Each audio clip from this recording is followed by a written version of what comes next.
Good afternoon, ladies and gentlemen, and welcome back to another episode of the Daily Friend Show. I'm your host, Nicholas Lorimer, and today I'm joined by Mr. Marius Roodt. Marius, how are you? How's Nick? And Mr. Terence Corrigan. Terence, how are you? I'm good, Nick, and yourself? I'm pretty good, and I just want to thank both of these gentlemen for coming on today because we actually had Herman and Gabriel scheduled to come on today, but Herman is on leave. And Gabriel is unfortunately ill with COVID, but he seems to be getting better now, so hopefully he'll be back on the show soon. Anyway, so with that ode to our brave freedom fighters underway, or said, let us delve into the story that broke, I think, on Friday after our show, which is probably the most important thing to happen last week, and that is that President Cyril Ramaphosa has reshuffled his cabinet. Some of the most important things that happened is that the State Security Ministry, something which there were stories that the Cyril faction had become nervous that it was infiltrated and controlled by Cyril's enemies, has been subsumed into the presidency. So the presidency shall directly control state security. The Minister of Defense, Mpisa Ngakula, who contradicted Cyril Ramaphosa's claims of an insurrection, was moved to a position that we are not sure yet. We also saw the health minister, Zweli Mkhize, resign just before the announcement. This is after all the corruption allegations swirling around him.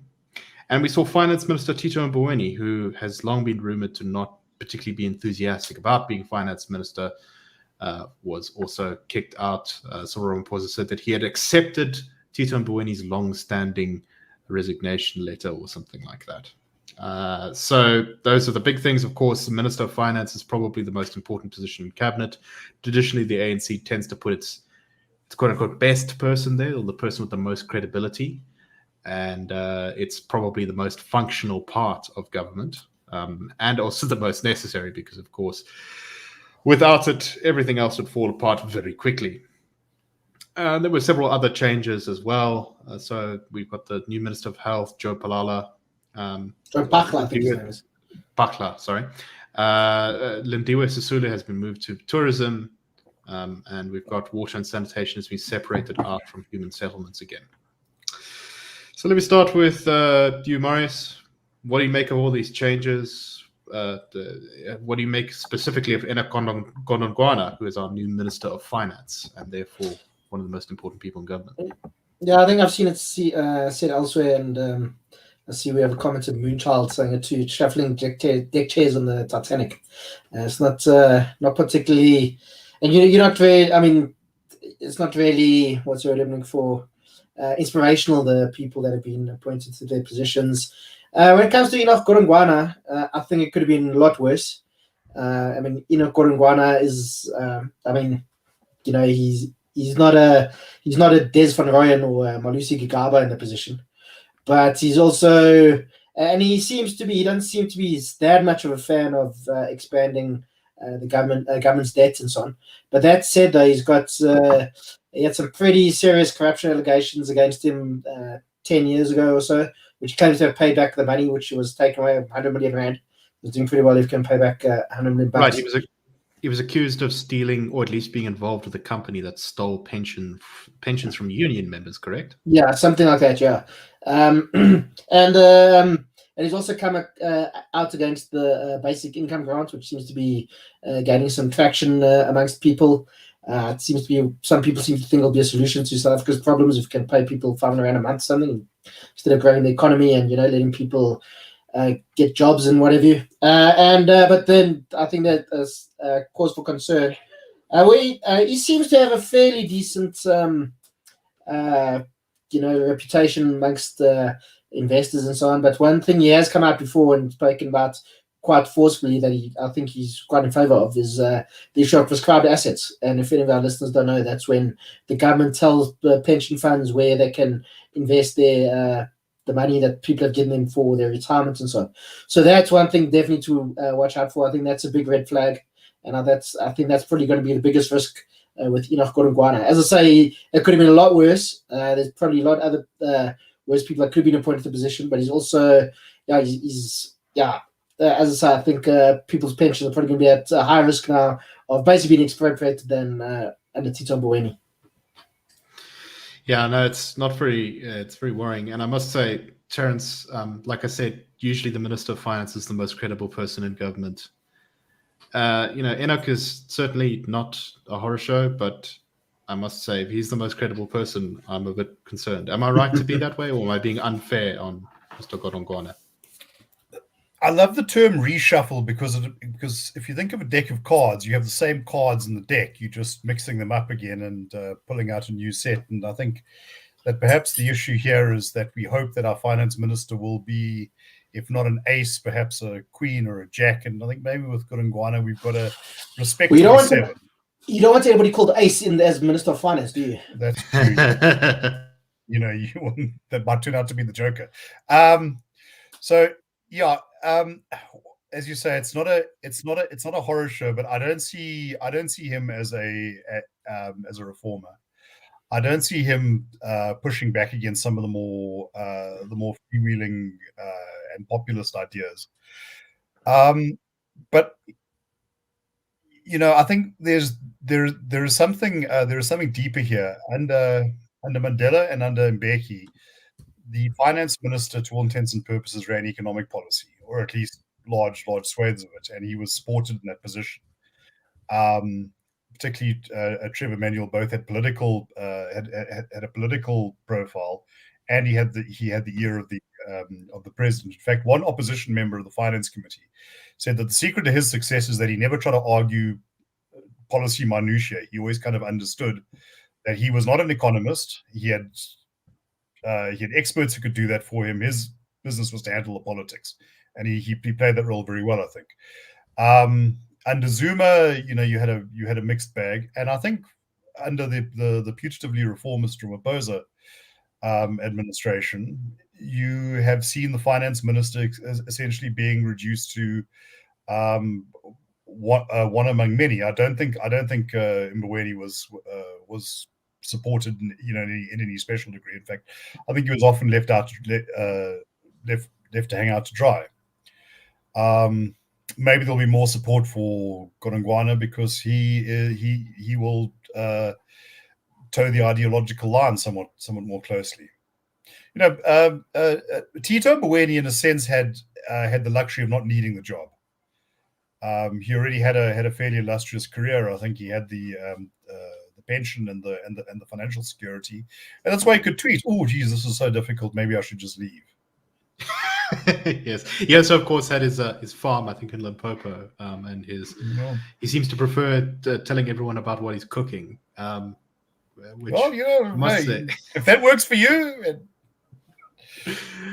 I think that was probably, unfortunately, the best part about him, because despite his reputation and the sort of private sentiments that swirled around him, that he was, not entirely on board with the government's economic program, he really didn't make a great effort, or he didn't have a lot of success in standing up to some of the really bad ideas in government, I think. And we saw remarkably little reform under him. So it's sad to see him go in some ways, but also, I really don't think it's going to make much of a difference, except perhaps this greater threat to pensions. But also, I think it tells you something about the depth of talent within the ANC, that Godongwana is probably one of the best people that could have come from the parliamentary caucus to replace Godongwana. As far as I know, he is an MP, and you need and the president's bylaw is allowed to appoint 2 people from outside of parliament to cabinet, and everyone Patel already has one of those positions. And also, I mean, that's another question. You have to ask yourself, Mr. Patel still has a job. He really seems to be, and Mr. Twele as well, Mr. Beckett. Exactly, yeah. So this was obviously. This was nothing about making the government more efficient. I mean, there's as many ministries still there. And if somebody like Mr. Patel and Mr. Tlele still have their jobs, it tells you there was nothing to do with, efficiency or, making the government more capable or anything like that. Look, I think that the pattern we've seen with cabinet reshuffles has been, taking out Tweedledee to put in Tweedledum. Just hope that it's not going to be Tweedledummer. Yes, no, definitely. I think this is very much driven much more by ANC factional absolutely. And there was it was passed around on YouTube as a leaked recording from the National Executive Committee. I don't know if it was actually true, but it seemed to suggest something with that I think is fairly plausible, and that's that within the NEC of the ANC, and particularly within the Cyril camp, there was quite a lot of suspicion about the Zoomerite infiltration of the security services. And so if that is indeed the case, the fact that the Minister of Defense, the State Security Ministry, and those have both been changed, it does seem as though Cyril is tightening his grip over the instruments of power and force in the society. Am I crazy to think that, Marius? No, I don't think so. It tells you something that he's brought the state, the state security cluster into the presidency now. Like he's allowed to do that by law, and he's all above board. Like somebody made the point, if Jacob Zuma had done that, we would all have been a bit frightened, I think. But obviously, because it's cuddly Uncle Cyril, it's all right. But it's also something we have to watch out for. I don't think the president is as nefarious as his predecessor, but also I think we have to watch these kinds of moves. And must remember, lots of things have been happening under Ramaphosa, attacks on freedom and so on, didn't happen under Jacob Zuma. Things like EWC or the push for EWC. We've seen the moves to restrict firearm ownership and so on in South Africa. And I mean, who knows if this happened? It would have happened under Jacob Zuma. We've also got an election that's probably going to be postponed, and for no real good reason that I can tell. So it's definitely something to watch out for. And we mustn't think because President Ramaphosa is, for too many people, seems slightly better than Jacob Zuma, that he is, he's not also the type of person who has got some authoritarian sentiments. And I think the ANC itself is quite an authoritarian movement. And I think that comes from, partly because of the organization's history and when they were in exile and so on. You can't really be a very open organization when you're basically fighting a war. So I mean, I think that's part of it. But I don't think the party has moved on and learned how to function in an open society. That's why we're still a very centralized organization in many ways, I think. Definitely. Terence, any final thoughts?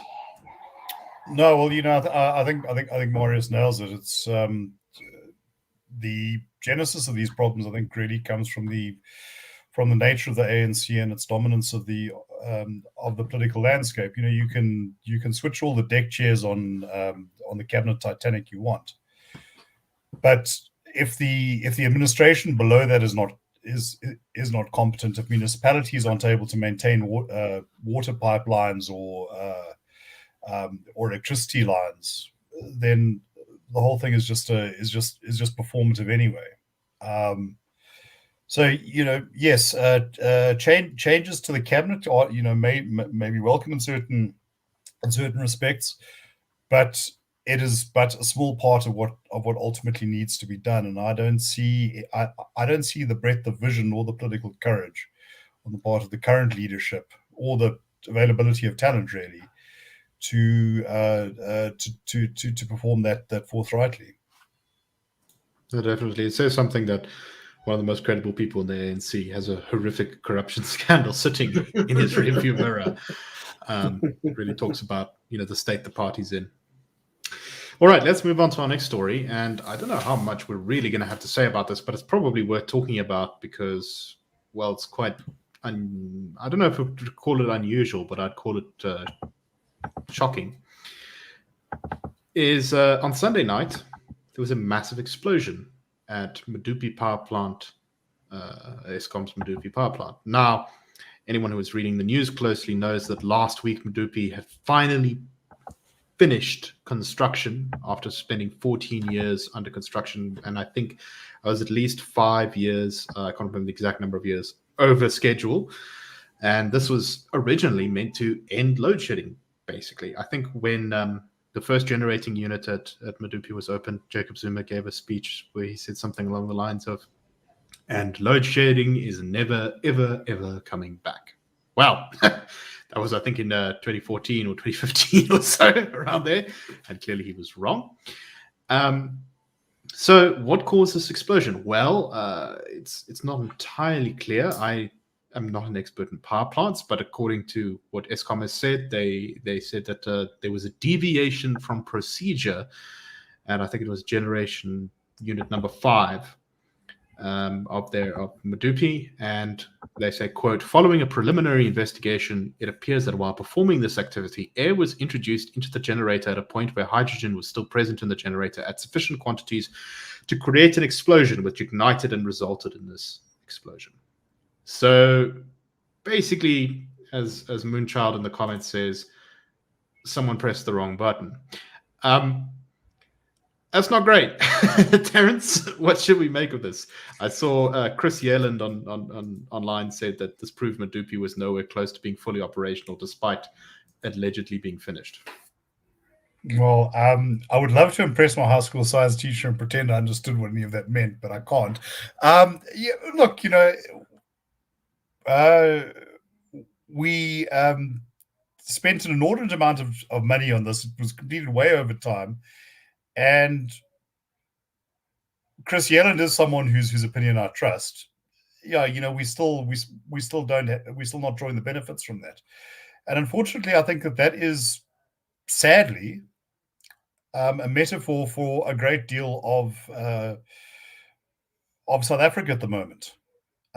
Big plans, big visions, big ideas, let down horribly in the execution, and maybe because the ideas weren't so great in the first place. Yeah, no, that's definitely right. So it's unclear exactly how much the national grid is going to be impacted by this, because so much of Eskom's fleet is offline at any one point anyway, in under repair, that kind of thing. I think for now we're okay. Marius, what do you make of the story?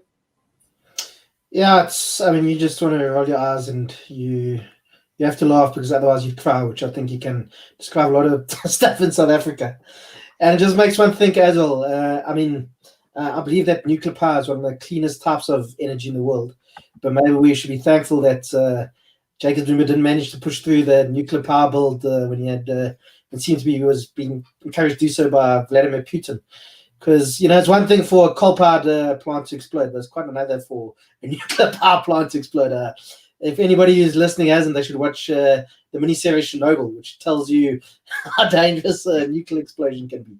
So maybe thank God for small mercies that we managed to not go along with the nuclear builds, because, it's a lot harder to clean that up, and, radiation is slightly more dangerous than, was one of the most dangerous things that you can do. So far, I think it's also just worth emphasizing that I don't think anyone has been hurt by this, although some people have been treated for shock. So thankfully no one was killed. Exactly. But I think it's okay, right? Is that the kind of shock that you need Valium for? Because that's pretty much a daily experience in this country. No. But it tells you something that was probably human error that caused this. So somewhere somebody didn't do their job properly, whether somebody was appointed to a position they shouldn't have had, or somebody just didn't do the proper checks, or whatever the case was. It tells you there was a massive bugger up somewhere.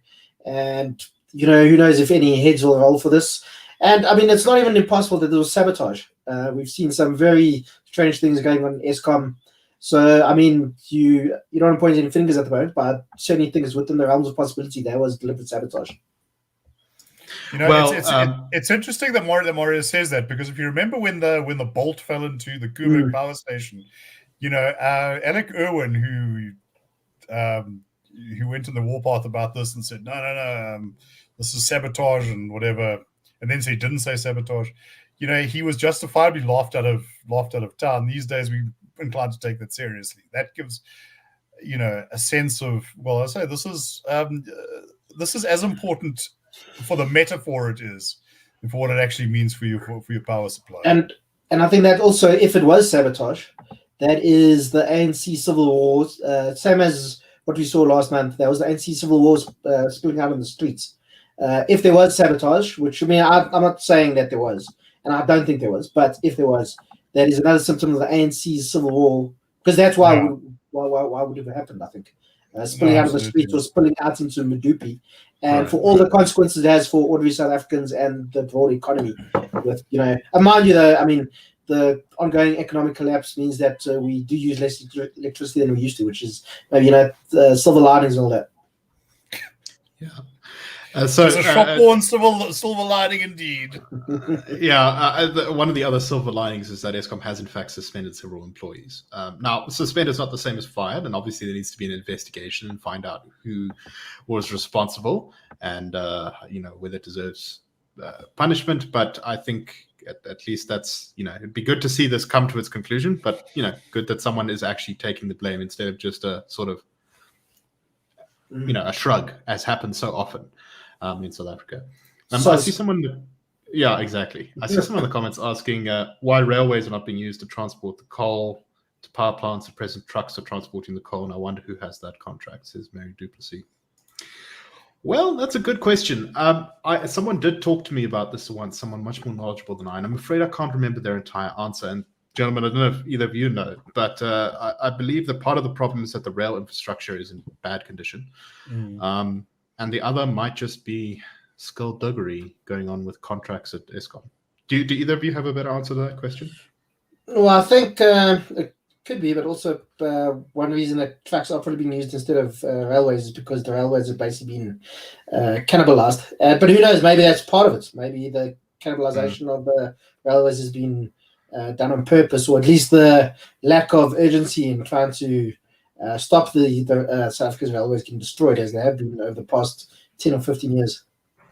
Well, I think there's something else that you shouldn't actually need rail or trucks to transport coal to power stations, because power stations are typically built right near collieries. In fact, yes, that's a good point. You'll often have this conveyor belt that just takes it directly. The problem is that to a large extent, for empowerment purposes, contracts were being signed with mines that were far away, and I imagine that many of these do not actually link onto the rail infrastructure, even if it was in a usable condition. Yeah, that's a very good point. And I think actually one of our bouts of load shedding in recent years was actually caused by one of those conveyor belts breaking down, and there not being any way to get the coal into the power plant. And someone forgot to build that aftaki over the coal when it rained. Yeah, that Eskom is in such a state. Anyway, there's a story that we're probably not going to talk about today, but I just wanted to mention it very briefly, and that is that Jacob Zuma's legal team is arguing that his health is deteriorating, and so he can't appear in court on his arms deal court case. Jacob Zuma was taken out of prison to be hospitalized recently. And I must say, I'm a little bit skeptical, especially because it coincides so closely with his court appearance. But, we'll have to see. Anyway. Okay. Let us go on to our last story for today. And this is a story about... sorry, someone is calling me while I am... And my phone is my webcam, so apologies. So there was a food, or let's start like this. Headline: Food bloggers call for word curry to be cancelled over claims it is rooted in British colonialism. There's a headline on Sky News. However, upon delving into the article, you discover that food bloggers is perhaps an overstatement, and indeed this is actually a 27-year-old Instagram food blogger influencer called Chatty Bansal from the UK, who posted an Instagram video calling on people to, quote, cancel the word curry. Goes on to make claims that the food in India changes every 100 kilometers, and we're still using this umbrella term popularized by white people who couldn't be bothered to learn the actual names of our dishes. Sorry, she's actually a Californian.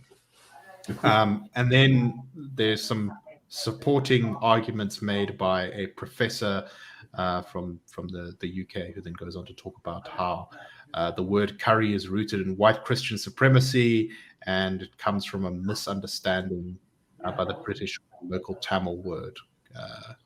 So, Marius, you brought this to our attention. What do you make of this? I think nobody has really covered themselves in glory. And I think that tells you something. This was just Sky News looking at, trying to get some clickbait. Because as you point out, this was literally one blogger who said that the word curry must be cancelled or whatever. According to the article, sure, she got 3.6 million views on Instagram, but it's hardly there's a big move from the global food community to a view is not an endorsement. Yeah, exactly. I mean, also, I'm sure there've been a lot of hate views. People wanted to like, oh, what is this rubbish? So I think it tells you something about the current media ecosystem. I have some experience of that, having published an article under a fake name a couple of years ago, which caused quite a lot of rage around the world. It was around the world actually. But anyway, it's and I think it's something with the current how media works at the moment. People need to, to get eyeballs on your page and so on. You need to find the craziest things so people will come read it. And some people I follow on social media are saying, "Oh, look at this! This is nonsense." But as I say, you go read the article. It's literally one person calling for it. It's not such a big deal, and people should just ignore it, like whatever. And some of the arguments that are made are not completely terrible. You're like, okay, maybe I disagree with you, but I can see where you're coming from. But also, and the point you made before when we were talking about this, Nick, language also evolves. And curry has come to mean a certain thing in English, even though it might mean something different in Tamil or whatever, or Hindi or whatever the case may be in India. So languages also change. There's lots of loan words from in English that have come by way of British colonialism in that country. words like pajamas and veranda and so on, bungalow. They're all words that originally came from India and have become part of English. And that's how language works and evolves. And that's actually one of the reasons why English has been so successful, because it's so good at taking words from other languages that work better in English they work in English compared to a different language that was previously used. So that's one of why English has worked. And also I think people we should stop getting enraged so often, I think. Yes, and people outraged online is a headline that is literally always true. Terence, the professor, said that we should stop using the word curry because it is, quote, rooted in white Christian supremacy. Your thoughts? I don't know about that. I always thought it was rooted in Durban, at least for me.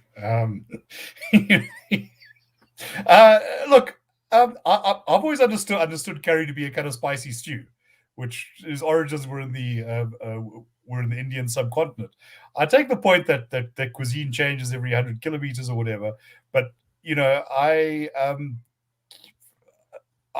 don't think that there's anything that ascribes the word curry to every dish out of India or out of any Indian successor culture.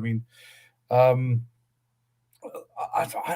really don't know what to say. I enjoy curry myself. It mustn't be too spicy, because my my Anglo taste buds can't really deal with it. But you also get Thai curries, when I lived in Taiwan, there was the sort of like Chinesey play on curry. Food like language is often mixed and matched. I remember going to a Taiwanese steakhouse, and the way they served steak would have no recognition to the average South African. I prefer the way we do it, by the way.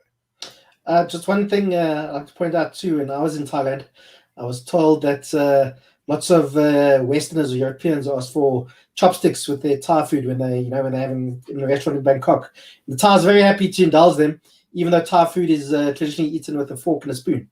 So people have this view that Thai food should be eaten with chopsticks. So the Thais are happy to indulge people who think that. That's very good. Yeah, absolutely. It's like chop suey does not come from China. Yeah, no, it's funny how these things go. But I really don't think that people asking for chopsticks is doing great harm to Thai people or their place in society. No, the guy I spoke to just thought it was hilarious. He just thought I agree. Yeah, he just thought the stereotypes that people have of Asian cuisine and so on. As is the word curry, I really don't think that that's the main threat to Indians around the world. In fact, I would think a much greater threat is probably the EFF at the moment, at least in South Africa. Yeah, exactly. Marius, I have no idea what this is in reference to. Maybe you do, but one of our commenters says, has Marius seen Charlize Theron's outrageous claims about Benoni? So there was apparently an interview in Italian that Charlize Theron did. And now the translation is making its way around the English web, and she claimed that she grew up on this farm in Benoni, based with no electricity, milking cows, and that there weren't even cinemas in the closest cities to her, which closest city to Benoni is obviously Johannesburg, and there've been cinemas in Joburg since apparently the 1890s. So either the person who ran the story is completely nonsense, or Charlize is telling some very big fibs about her. People they might criticize Benoni, but we know about cinemas and so on out in the east there. I can see Marius and Matcham because I grew up in Dundee. Now, when I moved out of North Natal, I could tell people the closest cinema was in Pietermaritzburg. It was like a 3-hour drive. So you see here on the Daily Friend, we bust fake news. But anyway, that's all the time we have for today. We hope you enjoyed the show. Please like, subscribe, all that good stuff. We really appreciate it. And please support the Institute of Race Relations and the dailyfriend.co.za. All right. Thank you very much. And we'll see you tomorrow on the Daily Friend Show. Cheers, everyone.